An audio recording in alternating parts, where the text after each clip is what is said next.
தமிழக அரசு, திமுக அரசு ஆட்சிக்கு வந்து 3வது முறையாக கடந்த 3 வருடத்துல 3வது முறையாக மின் கட்டணத்தை ஏத்திருக்காங்க.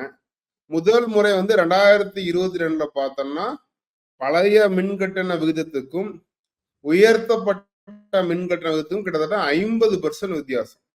2022 செப்டம்பர் மாதம் அமலுக்கு வந்த மின் கட்டணம் என்பது, பழைய கட்டணத்தை விட சில சில நுகர்வோருக்கு வந்து 50% வரை, குறைந்தபட்சம் 30%, அதிகபட்சம் 50% வரை மின் கட்டணத்தை ஏத்துனாங்க.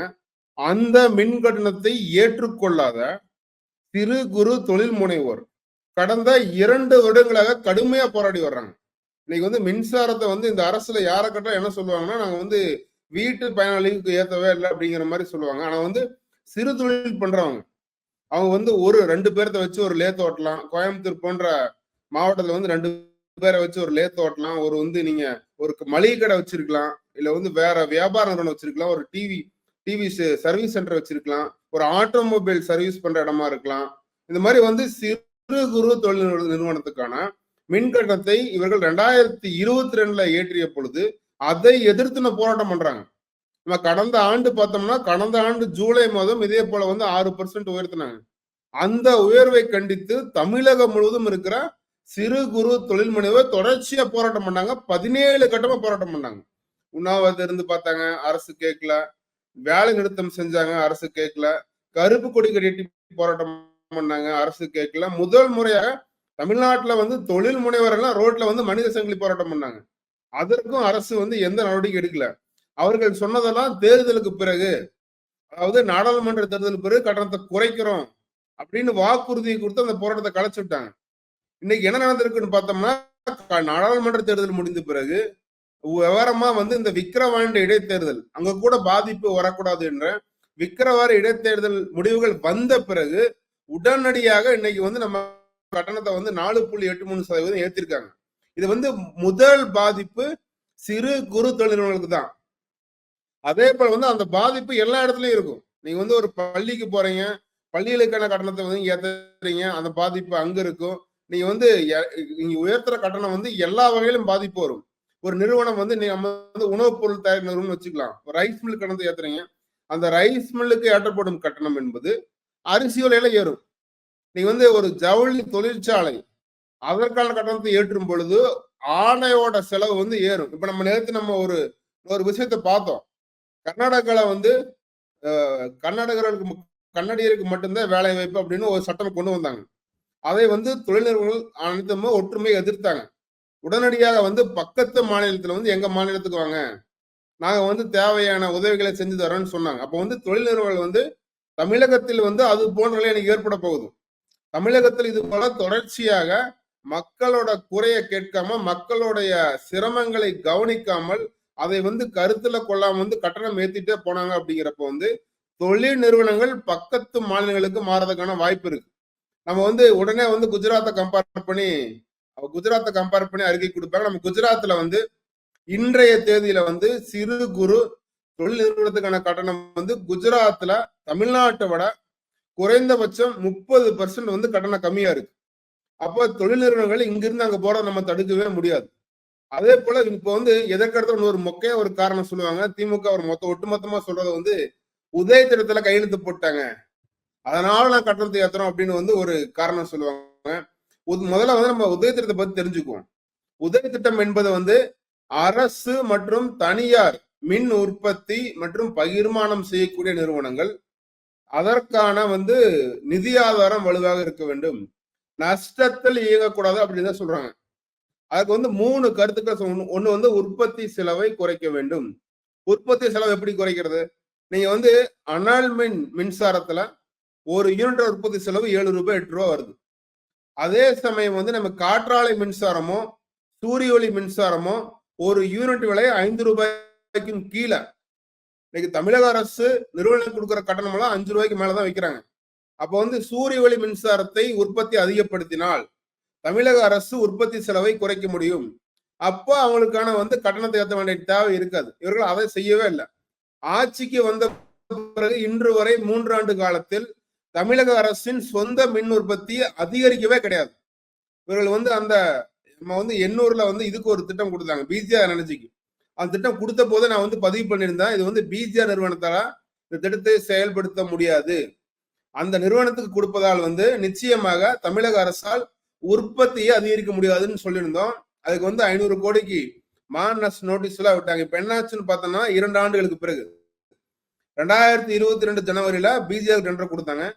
2024 மார்ச் டெண்டரை வந்து கேன்சல் பண்ணிட்டாங்க. ஆக இந்த 3 ஆண்டுகளில் ஒட்டுமொத்தமாக தமிழக அரசின் சொந்த உற்பத்தி என்பது 0. அதே போல வந்து முன்னாள் மின்சாரத்துறை அமைச்சர் வந்து வீதியெல்லாம் போய் பேசுறாரு, நாங்க வந்து மாவட்டம் தோறும் சோலார் பார்க் அமைக்கிறோம், 10,000 மெகாவாட்ல சோலார் உற்பத்தி பண்றோம். அப்படி உற்பத்தி செய்யும் பொழுது ஒட்டுமொத்த உற்பத்தி செலவு குறையும், அதனால் மக்களுக்கு வந்து குறைந்த கட்டணத்துல மின்சாரம் வழங்க முடியும்னு சொன்னார். இன்று வரை 1 கிலோவாட், ஒரு பல்பு கூட தேவையான மின்சார உற்பத்தி இந்த அரசு அதிகரிக்கவில்லை. இந்த அரசு தமிழகத்துக்கு வந்து தேவையான மின்சாரம் அனைத்தும் ஒண்ணு மத்திய அரசு கொடுக்குறாங்க, இரண்டாவது தனியாரிடம் இருந்து அதிக அளவுக்கு அதிக விலை கொடுத்து வாங்குறாங்க.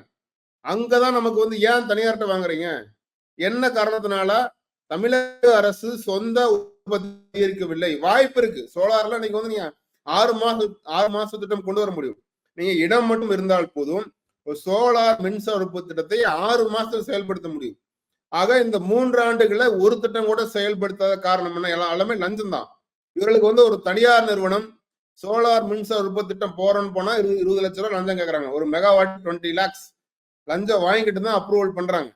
அப்படி இருக்கும் பொழுது ஏன் சொந்தமே ஒரு நாள் போட மாட்டேங்கிறாங்கன்னா அந்த வருமானம் போயிருக்கிறது தான் காரணம். 2வது வந்து பார்த்தோம் அப்படின்னா உதய திட்டத்துல ஒன்னொன்னு சொல்றாங்க, மின்சாரம் விநியோக செலவை குறைக்க வேண்டும், டிஸ்ட்ரிபியூஷன் காஸ்ட குறைக்கணும்னு சொல்றாங்க. அதற்கு வந்து இந்த அரசு என்ன பண்ணுது? நம்ம நிறைய டெண்டர்ல கூட பார்த்தோம், 7 லட்சம் ரூபாய் பொறுமான டிரான்ஸ்ஃபார்மருக்கு 13 லட்சம் ரூபாய்க்கு வந்து டெண்டர் போடுறாங்க. வந்து ஒரு 17 கம்பெனி வந்து டெண்டர்ல போட்டி போடுறாங்க. அனைத்து அந்த 17 கம்பெனிகளுமே அந்த டிரான்ஸ்ஃபார்மரை ஒரே விலைக்கு பைசா விகிதம் மாறாம ஒரே விலைக்கு எப்படி கோட் பண்ண முடியும்? ஆக வந்து இவர்கள் வந்து அந்த திட்டத்துல ஒட்டுமொத்தமா மின்சார வாரியத்துல அனைத்து இடங்களுமே ஊழல், டிரான்ஸ்ஃபார்மரை வந்து இவங்க போறதுல ஊழல் பண்றாங்க. அதனால வந்து காஸ்ட் 2 மடங்கு ஆகுது. அந்த 2 மடங்கு ஆகிறதுனால வந்து இன்னைக்கு வந்து அவர்களால வந்து கட்டணத்தை வந்து குறைக்க முடியல, செலவு அதிகமாயிட்டே தான் போகுது. 3வதாக மத்திய அரசு வந்து திட்டத்தில் என்ன சொல்றாங்க அப்படின்னா, ஸ்மார்ட் மீட்டர் மாட்டுங்க, ஸ்மார்ட் மீட்டர் மாட்டி மந்த்லி பில்லிங் போங்கன்னு சொல்றாங்க. இந்த அரசு பண்ணாங்களா? கிடையவே கிடையாது. ஆட்சிக்கு வந்து 3 வருடங்களாகியும் ஸ்மார்ட் மீட்டர் வந்து அந்த திட்டம் வந்து டேக் ஆஃபே ஆகல. இன்னும் வந்து ஒரு சோதனை முறையில பரிச்சார்ந்த முறையில வந்து சென்னை ஸ்மார்ட் சிட்டில மட்டும் போட்டிருக்கிறதா சொல்றாங்க. அது ஏன் தமிழ்நாடு முழுக்க பண்ணல? ஏன் அதற்கு தேவையான மீட்டர் வாங்க கிடையாது? இந்த காரணங்களால வந்து மின்சார உற்பத்தி, பகிர்மானம் இந்த செலவுகள் குறைக்க முடியல.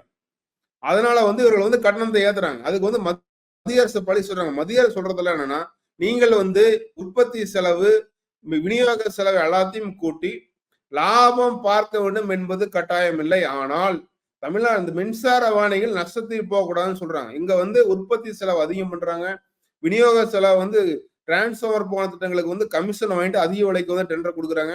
அதனால வந்து அந்த செலவுகள் குறைக்கப்படவில்லை. அதன் காரணமா வச்சு இன்னைக்கு கட்டணத்தை வந்து உயர்த்துறாங்க. அவர் வந்து இந்த அரசு ஆட்சிக்கு வரப்ப என்ன சொன்னாங்கன்னு பார்த்தோம் அப்படின்னா, நாங்கள் ஆட்சிக்கு வந்து மாதம் கட்டணத்தை கொண்டு வருவோம், அப்படி கொண்டு வந்தா ஒரு குடும்பம் மாசம் 500 ரூபாய் மிச்சப்படுத்தலாம்னு சொன்னாங்க.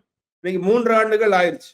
3வது முறையாக கட்டணம் உயர்ந்து இருக்கிறதே ஒழிய மின் கட்டணத்தை குறைப்பதற்கான எந்த முயற்சி இந்த அரசு எடுக்கவே கிடையாது. அவர் எப்படி வந்து நம்ம மக்கள் நம்பி வாக்களிப்பாங்க? இந்த அரசை பொறுத்தவரை தொழில் வளம் தேவையில்லை. தொழில் வளம் வந்து இருந்தாலும் ஒழிஞ்சாலும் கவலை கிடையாது. இவர்களுக்கு வந்து தினசரி ஒரு திட்டத்திலும் எவ்வளவு கமிஷன் வாங்கலாம், எவ்வளவு லஞ்சம் வாங்கலாம் அப்படிங்கிற நோக்கத்துல செயல்படுறதுனாலதான் மின்சார வாரியம் இன்னும் வந்து மோசமான நிலையில இருக்கு. இப்ப போன ஆண்டு பார்த்தோம்னா மின்கட்டணத்தை உயர்த்திய பிறகு, மின்கட்டணம் உயர்த்தப்பட்ட பிறகும் தமிழக மின்சார வாரியம் நஷ்டத்துல போகுது. எப்படி போகும்? இது வந்து 50% கட்டணத்தை ஏற்றிய பிறகு மின்சார வாரியம் எதனால நஷ்டத்துல போகுது? இந்த ஆண்டு பார்த்தோம் அப்படின்னா, நானும் நேற்று வந்து இந்த பாலிசி நோட்ல பாக்குறப்ப வந்து இந்த ஆண்டு டான்ஜெட்கோவோட பேலன்ஸ் ஷீட் கொடுக்கல. டான்ஜெட்கோவோட கடந்த நிதியாண்டு 2023-24 நிதியாண்டோட ஒட்டுமொத்த வருவாய் எவ்வளவு, அது வரைக்கிற வந்து லாபம் எவ்வளவு, நஷ்டம் அப்படிங்கிற கணக்கை வந்து தரமாட்டேங்கிறாங்க. இது போன்ற தகவல்களை மறைக்க வேண்டிய கட்டாயம் என்ன? இந்த மின்சாரத்தை பொறுத்தவரை இந்த அரசு இப்பொழுதாவது விழித்துக் கொள்ள வேண்டும். இந்த கட்டணத்தை உடனடியாக வாபஸ் வாங்கி மீண்டும் வந்து உற்பத்தி செலவை, விநியோக செலவை வந்து எப்படி குறைப்பது, அப்படிங்கிற கோணத்துல செயல்பட்டால் மட்டுமே தமிழகத்தில் நம்ம இருக்கிற தொழில் வளர்ச்சியை காப்பாற்ற முடியும். புதுசா தொழில் கூட வர வேண்டாம். இருக்கிற தொழிலை காப்பாற்றுறதுக்கு இவர்கள் வந்து கட்டணத்தை குறைத்தால் மட்டுமே, உயர்த்தப்பட்ட கட்டணத்தை குறைத்தால் மட்டுமே இருக்கும் தொழில்கள் நடக்க முடியும். அப்புறம் இன்னொன்னு சொல்லுவாங்க, வீட்டுக்கு வந்து நாங்க கட்டணத்தை ஏத்தலன்னு சொல்றாங்க. இப்போ வந்து என்ன இருக்கு அப்படின்னா, ஒரு ஒரு அடுக்குமாடி வீடு இருக்கு அப்படின்னா, அதுல ஒரு வீட்டுக்கு மட்டும்தான் இலவச மின்சாரம் தர்றாங்க. மீதி வீட்டுக்கெல்லாம் தரமாட்டேன்னு சொல்றாங்க. அப்போ வந்து என்ன ஆகுது அப்படின்னா, இது வந்து வாடகைக்கு யார் குடியிருக்காங்களோ, அவர்களுக்கு வந்து மாதா மாதம் செலவு வந்து அதிகப்படுத்துறாங்க. இப்போ வந்து வீடு உரிமையாளருக்கு மட்டும் அவருக்கு அந்த அந்த 200 யூனிட் இலவச மின்சாரம் கிடைக்குது. வாடகை குடியிருப்பவர்களுக்கு மின்சார கட்டணத்தை அதிகப்படுத்துறாங்க. அப்போ இதுவெல்லாம் போய் வந்து ஒரு வீட்டுல இருக்கிறவங்க வந்து நாங்க சோலார் மின்சாரம் போட்டுக்கிறோம். மத்திய அரசோட பிரதமரோட சூர்யா கர் திட்டத்துல சோலார் மின்சாரம் போட்டுக்கிறோம்னு சொன்னால் கூட அந்த திட்டத்தை அரசியல் காரணங்களுக்காக இந்த அரசு நிறுத்தி வச்சிருக்கு. ரூப்டாப் சோலார் போடுறோம் அப்படின்னு ஒரு சின்ன தொழில் நிறுவனம் போய் கேட்டாங்க அப்படின்னா அதற்கான திட்டத்தை நிறுத்தி வச்சிருக்காங்க. அது வந்து ஒரு 20 வெண்டரை வச்சு அவர்கள் மட்டும்தான் பண்ண முடியும் அப்படின்னா அதுலயும் ஒரு ஊழல். யார் யார் வந்து அரசுக்கு பணம் தர்றாங்களோ அவங்களுக்கு மட்டும்தான் ஆத்தரைஸ்டு வெண்டரா கொடுக்குறாங்க. ரூப்டாப் போறதுக்கும் இன்னைக்கு சிக்கல். இது போல வந்து மக்கள் வந்து அவர்களாக மின்சாரம் உற்பத்தி செய்து கொள்றோம் அப்படின்னு சொன்னாலும் அனுமதிப்பது கிடையாது. இவர்களாக வந்து பெரிய திட்டங்கள் செயல்படுத்துறது கிடையாது. ஒட்டுமொத்தமாக அரசு, இந்த திராவிட மாடல் அரசு வந்து எதில் அவர்களுக்கு கமிஷன் அதிகமா கிடைக்குமோ அதை மட்டுமே செயல்படுத்தி வருவதால் தான் இந்த சூழலை இன்னைக்கு வந்து நம்ம கட்டணத்தை அதிகப்படுத்த வேண்டிய கட்டாயத்தில் இருக்கும். இந்த நிலை மாற வேண்டும் என்றால் அரசு முழுமையாக உதய் திட்டத்தின் பரிந்துரைகளை அது என்ன சொல்லிருக்கோ அதை செயல்படுத்தணும். அரசோட வந்து அனல்மின் மின்சார திட்டங்கள் எஃபிஷியன்சி குறைவா இருக்கு, அதை அதிகப்படுத்தணும். டிஸ்ட்ரிபியூஷன் காஸ்ட், பகிர்மான செலவை குறைக்கணும். அதுக்கு நல்ல டிரான்ஸ்ஃபார்மரா குறைந்த விலையில வாங்கணும். இவர்களா வந்து விலையேற்றி வாங்கக்கூடாது. அதே போல வந்து இந்த அரசு வந்து இந்த புதுப்பிக்கக்கூடிய எரிசக்தி சோலார் விண்டு பவர் எல்லாம் அதிக அளவில் உற்பத்தி பண்ணணும்.